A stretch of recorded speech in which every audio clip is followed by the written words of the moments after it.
సంఘమంతా కూడుకున్నప్పుడు మేడగదిలో ఏక ఆత్మ పని చేసింది. అందుకే అక్కడ అగ్ని దిగొచ్చింది నాన్న. మనం ఇలా సంఘంగా కూడుకున్నప్పుడు, మీరు ఇలా సంఘంగా కూడుకున్నప్పుడు ఏక మనస్సుతో మీరుండాలి. మీరేమనుకుంటున్నారో అదే వాళ్ళు కూడా అనుకోవాలి.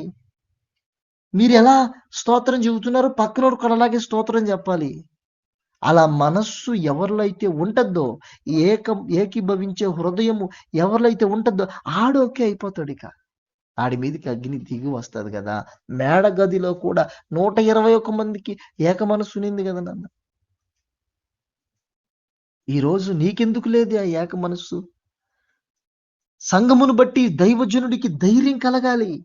నా బిడ్డలు అలాంటి వాళ్ళు కాదు, నా బిడ్డలు అలాంటి వాళ్ళు కాదు, దేవుడు నాకు ఇచ్చిన సంఘ బిడ్డలు, ఆత్మీయ బిడ్డలు అలాంటి వాళ్ళు కాదండి అని రొమ్ము గుద్దుకొని చెప్పగలగాలి. అలాంటి భక్తి నీకు మొదట ధైర్యం పుట్టించాల.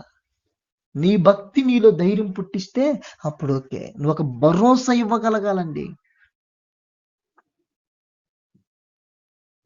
ప్రభు అన్నారు, మీరు బలహీనులే కాదనటం లేదు, కానీ మీలో బలవంతుడైన యేసై ఉన్నారు అని అన్నాడు.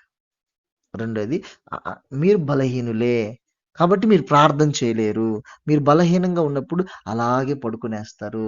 మీరు బాధల్లో ఉన్నప్పుడు అలాగే పడుకునేస్తారు. కాబట్టి పరిశుద్ధాత్మ మీలోనికి వచ్చి ప్రార్థింపజేస్తాడు.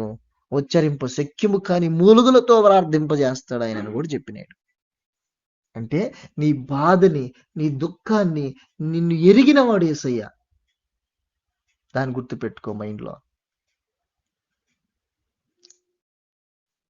అందుకే సమూయేలు, అయ్యో ప్రభా, బలాఢ్యులే కూలి